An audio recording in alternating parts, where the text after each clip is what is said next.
We still support the one China policy. We go there to acknowledge the status quo is what our policy is. There was nothing disruptive about that. Okay.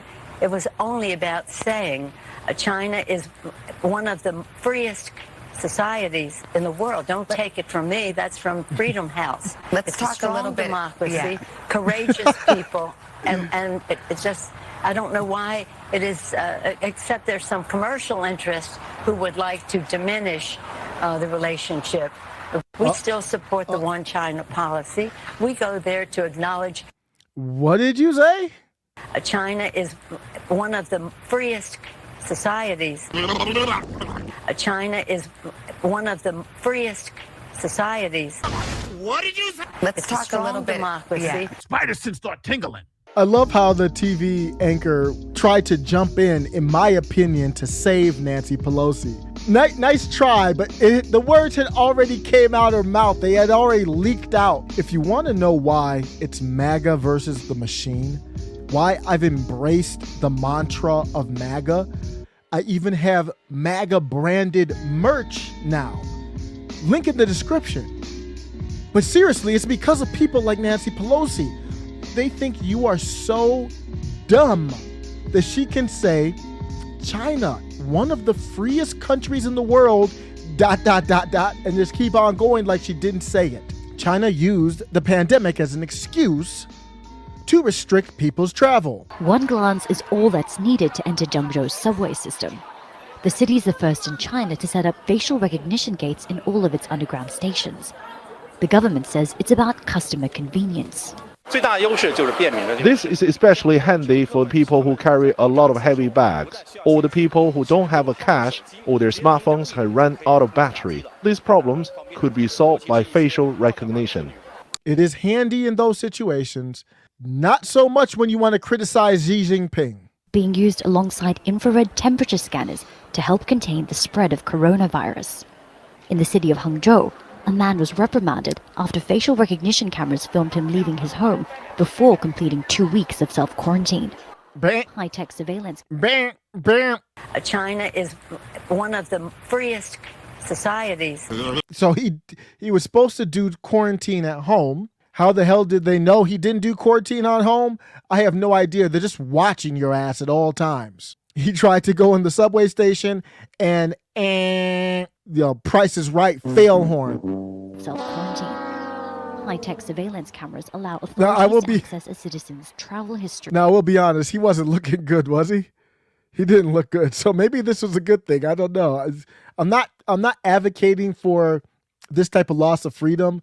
I'm just going to acknowledge. I'm not going to let the video go without acknowledging bro wasn't looking like he was the healthiest. So it probably would have caught him just based on the way, bro, you don't even look healthy. High-tech surveillance cameras allow authorities to access a citizen's travel history.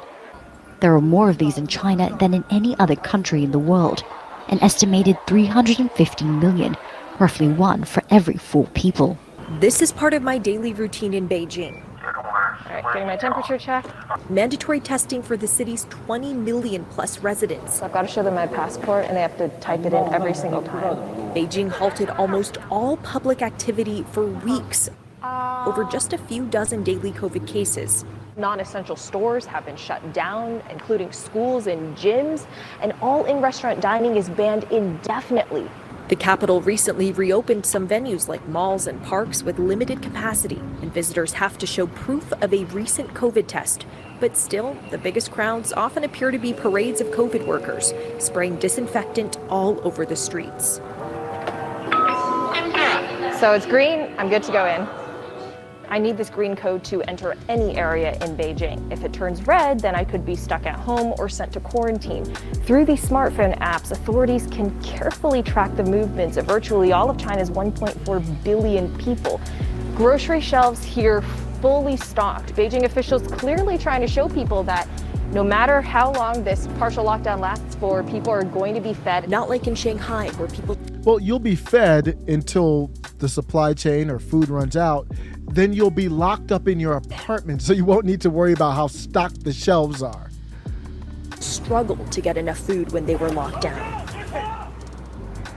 This is a building where a positive COVID case has been found. You can see the workers in hazmat suits, the blue barrier around the building. This is to keep the people who live there locked inside, but it also serves as a warning to other residents. There's a fear that if you spend too much time by a lockdown building, your QR code could turn red. Just one positive COVID case can get an entire building bussed to government quarantine. This is just one of the many high-risk areas in Beijing. Residents avoid even transiting through the red dots on the map.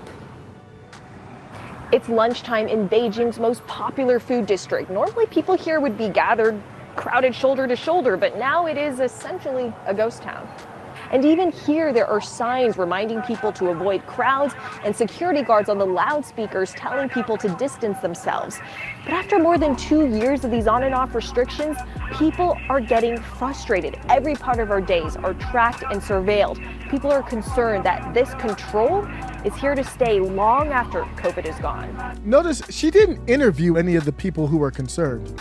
Where are they? You know, they might be concerned, but you know what else they are? Is scared as hell. So Nancy, it's not the freest anything in the world.